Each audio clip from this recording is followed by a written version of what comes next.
Les gens, bonjour, bonjour. On a un fameux adage qui dit qui peut le plus, peut le moins.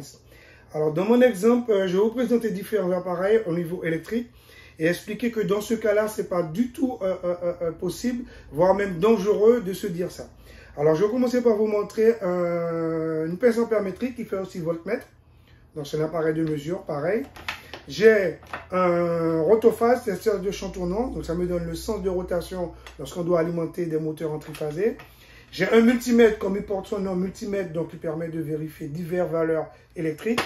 J'ai un détecteur de phase, donc qui me permet, juste en passant aux abords d'une alimentation, s'il y a de la phase, il va sonner, il va me signaler. J'ai un DTT, un détecteur de tension, ok, et j'ai un VAT, un vérificateur d'absence de tension. Je parle de ça pourquoi? Parce que je ne me posais la question à quoi peut bien servir les petits trous qu'on voit au-dessus du bouton d'armement des disjoncteurs ou sectionneurs. Alors en gros, ces petits trous-là, ils ne sont pas là juste pour faire joli, ils ont bien une importance. Ça va me permettre, pour ce type de disjoncteur-là, de pouvoir mettre ce dispositif-là et pouvoir condamner et voire même bloquer physiquement le disjoncteur avec le cadenas. Et ça, c'est régi par la norme NFC 18510 qui parle de la consignation électrique. Donc là, on va parler de consignation électrique. Alors, la consignation électrique se fait déjà par le chargé de consignation qui a sa formation et son habilitation, qui est équipé avec tous ses EPI. Alors, les gants, le casque, les chaussures de sécurité, les vêtements, tout ce qui va avec. Et donc, c'est lui qui va se charger de mettre l'installation électrique en sécurité de façon à permettre aux autres à pouvoir travailler sans difficulté. Alors, la consignation électrique se fait en 5 étapes. 4 en général, la 5e est un peu spéciale, je vais expliquer tout à l'heure. Alors, les 4 premières étapes de la consignation électrique. On commence déjà par ce qu'on appelle la séparation. Ok? Donc, la séparation, c'est quoi? La séparation, c'est d'identifier le circuit sur lequel on va travailler et de venir couper l'alimentation. Donc, c'est pour être sûr qu'on n'ait pas de tension qui arrive sur la zone de travail. On est d'accord, ça peut être un disjoncteur, un sectionneur, tout ce qu'on veut. Deuxième étape, ça sera la condamnation. Et c'est pour ça que je montrais tout à l'heure le dispositif qu'il y avait. Donc à ce moment-là, on vient mettre le dispositif sur le disjoncteur. OK? Comme ça, on fait ça. Et on vient faire la condamnation du disjoncteur. Donc on met un dispositif mécanique physique qui empêche de réarmer le disjoncteur. Je ne fais pas encore, puisque maintenant on va parler de ce qu'on appelle l'identification. Alors l'identification, c'est désigner le circuit qu'on a coupé. Et pour ça, on a une étiquette de danger. Où est-ce que dessus, ça nous dit que ce verrou repère ne peut être enlevé que par... Alors là, il y aura le nom de la personne qui l'a mis. C'est lui qui a la clé du cadenas. Et au dos, on a cette source d'énergie est verrouillée. Seule la personne qui a signé le verrou peut enlever ce verrou repère. OK? Et donc à ce moment-là, on le met avec. OK? Et on ferme le cadenas. OK? Et là, on a sécurisé notre installation. Et c'est pas fini. Donc là, on est sûr qu'on a sécurisé l'installation. Il faut maintenant aller faire la 4e étape qui s'appelle la VAT. C'est-à-dire la vérification d'absence de tension. Alors, la VAT se fait avec un matériel spécial. C'est pour ça que je vous ai montré les différents appareils, où est-ce qu'on peut se dire, bon, mais si avec le voltmètre, je peux tester, quand je vois qu'il y a 0 volt, on est bon, on est tranquille. Eh bien non, c'est là qu'il y a un souci. Alors, premièrement, imaginez que je vais faire vérifier l'absence de tension en utilisant le voltmètre. Premier souci avec le voltmètre, c'est-à-dire pour pouvoir mettre le voltmètre en fonctionnement, il faut déjà vérifier que je mette les broches au bon endroit, c'est-à-dire le commun sur le commun, et que le rouge soit sur la partie volt, puisque de l'autre côté, c'est si on doit mesurer des intensités. Donc je mets sur le volt, ça c'est une chose. Ensuite, donc là déjà on peut voir que si je me trompe, ça pose problème, c'est le premier souci. Ensuite, il faut que je puisse chercher la valeur, la grandeur physique que je cherche. Si c'est continu ou alternatif. On va imaginer que je me suis trompé, que j'ai mis sur continu et que je trouve 0. Alors pourquoi 0? Parce qu'un courant périodique sinusoïdal, sa valeur moyenne est égale à 0 volts. Donc quand on va se mettre sur tension continue, on va avoir 0. Et là, on pourra se dire, oups, youpi, c'est bon, on a 0 volts, je peux travailler dessus. Non.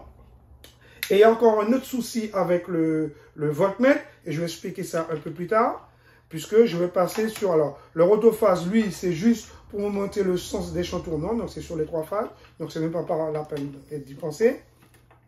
Lui, c'est un détecteur de phase, on est bon, mais lui, il fonctionne avec une pile. Sans pile, ça marche pas. Je vais expliquer, on en arrive à ce que je veux dire.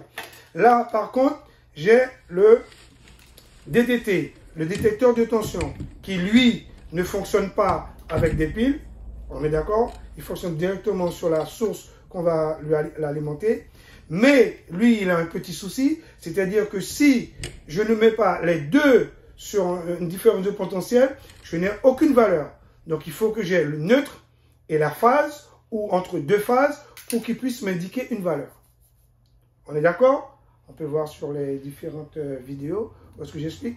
Ok. Et pour fournir, on a le VAT, le vérificateur d'absence de tension.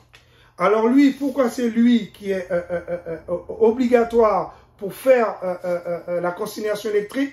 Parce que pour diverses raisons. Alors je vais déjà commencer par expliquer le premier. Le premier, c'est que la norme nous dit qu'il faut absolument au niveau des trucs de touche qu'on ait un dispositif IP2X. C'est-à-dire que si j'essaie de trouver mon doigt là, il n'entre pas. Alors que sur les autres, regardez, si je mets de 1 et que celui-là me touche, je peux être électrocuté. C'est pareil pour le voltmètre. Ok? Je n'ai pas de dispositif qui verrouille, qui bloque les bornes. En plus, l'avantage qu'il a, quand je l'ai bloqué, ok, quand j'ai bloqué mes deux fiches, elles ont un anthrax de 19 mm, ce qui correspond à la distance des trous des prises de courant standard. À savoir que pour les prises 2P, l'anthrax est toujours 19 mm, mais avec des trous de 4 mm. Alors que pour les prises 2PT, on a toujours l'anthrax de 19, mais avec des trous de 4,8 un peu plus gros. Ça, c'est pour empêcher qu'on puisse mettre une fiche mal équipée de prise de terre sur une prise qui n'a pas de prise de terre. Mais bon, si on force un peu, ça rentre quand même. Donc, en faisant ça, je peux, avec une seule main, le faire entrer dans une prise de courant. Et pour pouvoir permettre d'enlever le dispositif IP2X, il suffit que j'appuie uniquement là, et là, ça peut entrer. OK? Et si j'appuie pas, ça descend pas. Le gros avantage qu'il y a, et je pense que c'est plus pour ça que ça leur rend obligatoire, je n'ai pas besoin de deux potentiels pour qu'ils puissent me signaler le conducteur actif. C'est-à-dire que là, je peux le mettre uniquement sur les phases ou la phase et il va me signaler qu'il y a du courant. OK?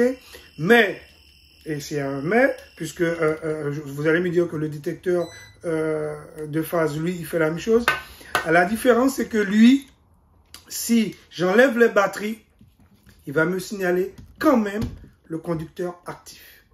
C'est l'avantage. C'est-à-dire, même sans la pile, il va me signaler le conducteur actif. Alors, ce qui peut arriver lors d'une VAT, c'est de l'entendre sonner et se dire, zut, je suis en présence d'une tension. Pas forcément, peut-être que dans l'installation, il y a un transformateur. Et c'est en mettant son système sur l'alimentation, le premier tour du transformateur, qui fait sonner. Et donc là, ce n'est pas pour dire qu'il y a de la tension, mais c'est dire que là, qu'on a une continuité. Puisqu'on sait un transformateur, c'est une bobine. Donc ça peut être ça ou un dispositif qui fonctionne sur le même principe. OK? Et donc maintenant, on va passer à la cinquième étape, malt CC. Alors malt, je ne parle pas doublon de bière, mais bien de mise à la terre et en court-circuit. Donc c'est une opération qui consiste à mettre les conducteurs actifs tous à la terre, complétée par leur mise en court-circuit. Bien évidemment, c'est une opération qui doit se faire juste après avoir fait la VAT. Alors, savoir que cette opération de malt est facultative lors d'une procédure de consignation ou est-ce qu'il n'y a pas de retour de tension induite ou de câble de grande longueur.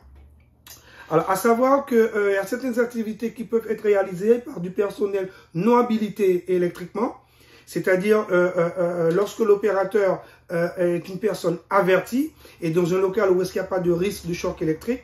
Par exemple, remplacement d'une ampoule en basse tension en IP2X ou IPXXB, réarmement de dispositifs de protection électrique en IP2X en BT, IP3X en HT, remplacement à l'identique d'un fusible sur une installation IP2X ou IPXXB, protégé par un dispositif contre les projections lors de la fermeture.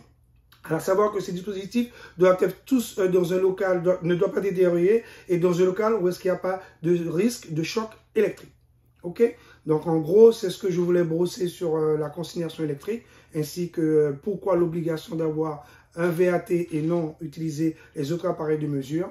Il y a beaucoup de choses à dire dessus, donc j'attends vos commentaires en complément sur cette vidéo. Et puis, à savoir que les normes évoluent énormément, donc peut-être qu'il y a d'autres choses qui sont sorties.